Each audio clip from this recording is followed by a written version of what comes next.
pourrait dire que la musique électronique, c'est le dénominateur commun de tout ça.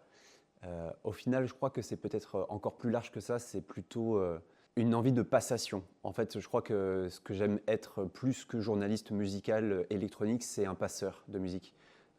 C'est le côté fan de musique qui m'intéresse et moi j'aime découvrir quelque chose et ensuite en parler à quelqu'un immédiatement derrière et lui faire écouter à telle personne parce que je sais que ça va lui plaire. Et ça, c'est une sensation grisante et je crois que c'est ça qui me guide dans tous mes projets qui se retrouvent liés les uns aux autres. Ce qui m'a donné envie de braquer le projecteur sur ces 99% de DJ, bah, c'est ce chiffre, c'est ce pourcentage qui est énorme. Je me suis rendu compte qu'on connaît environ 10 000, enfin, je me suis rendu compte qu'il y a en France environ 10 000 DJ. Mais quand tu demandes à une personne de t'en citer 100, c'est impossible, 100 DJ, mais tout confondu. Ça peut être DJ de mariage, un DJ dans un bar qu'on ne connaît pas mais qu'on vient de découvrir. Tout est possible, 100, c'est impossible pour une personne lambda de te citer 100 DJ.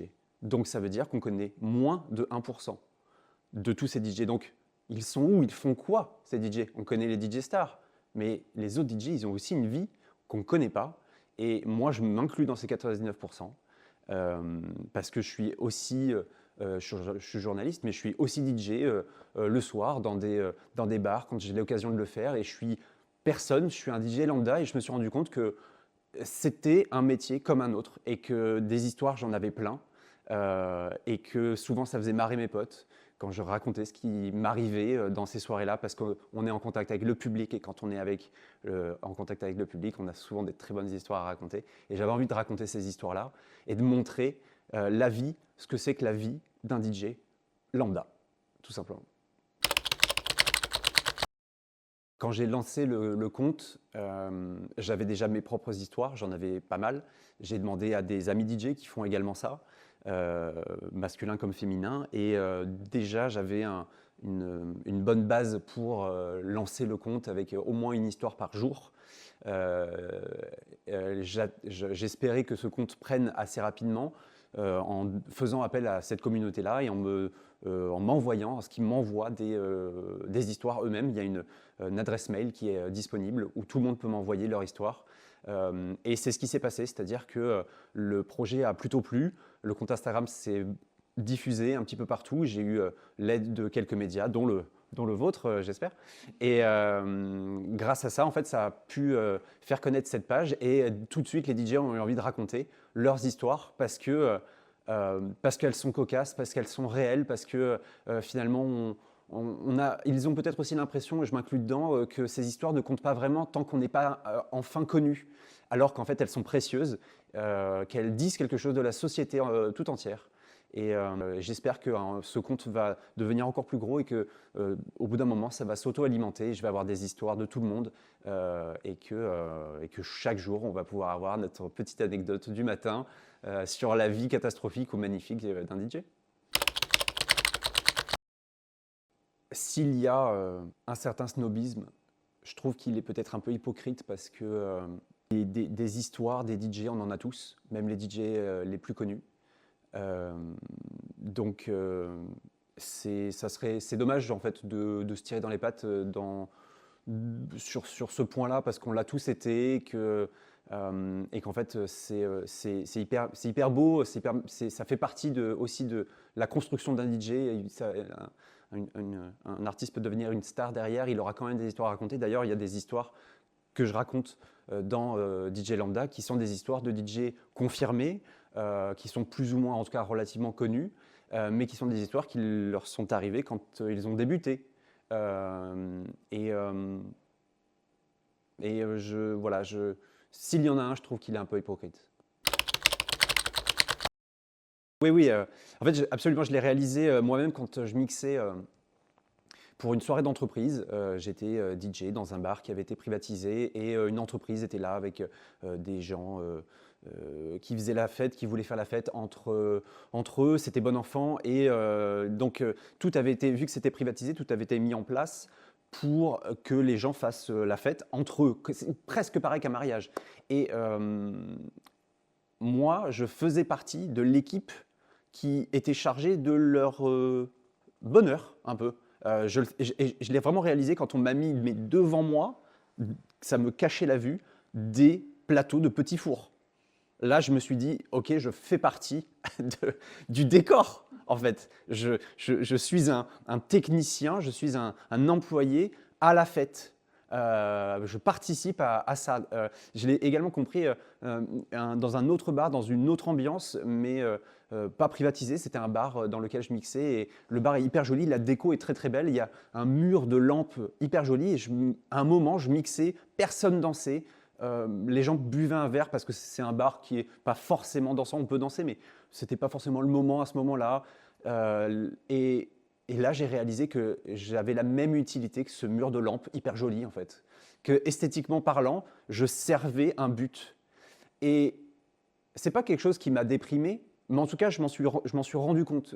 Et c'est ça qui m'a poussé à aussi raconter ce que c'est que la réalité d'un DJ. Parce qu'un DJ, c'est un travailleur culturel, ça participe à un dessin qui est plus grand que juste jouer de la musique ou à passer de la musique. Ça participe comme un serveur sert un verre, comme un décor est joli, ça sert une atmosphère. Un DJ, ça sert aussi une atmosphère. Et on est des travailleurs, des employés lambda comme tout le monde. Quand on devient DJ, on aspire un petit peu à être reconnu pour la musique qu'on passe. On se dit que, évidemment, que ce qu'on a en tête, c'est un dance floor blindé qui est là pour toi et qui réagit à la moindre musique que tu passes. Or, pour en arriver là, il faut passer par des moments de lose ou en tout cas des moments plus difficiles, des moments où le DJ n'est pas quelqu'un de connu qui, comme je le disais, sert autre chose. Et en fait, il y a quelque chose de poétique aussi parce que c'est la vie. C'est comme ça, c'est aussi un apprentissage. Et je pense que d'ailleurs, tout bon DJ devrait passer par là parce que quand on mixe pour un public qui n'est pas là pour toi, il faut le gagner. Et quand on arrive enfin à un statut un petit peu plus reconnu, c'est certes plus facile, mais on voit peut-être la qualité d'un DJ, son talent aussi dans cette communication qu'il a pu apprendre par ces moments plus difficiles. En tout cas, je pense que c'est la meilleure école de DJing, c'est d'exister.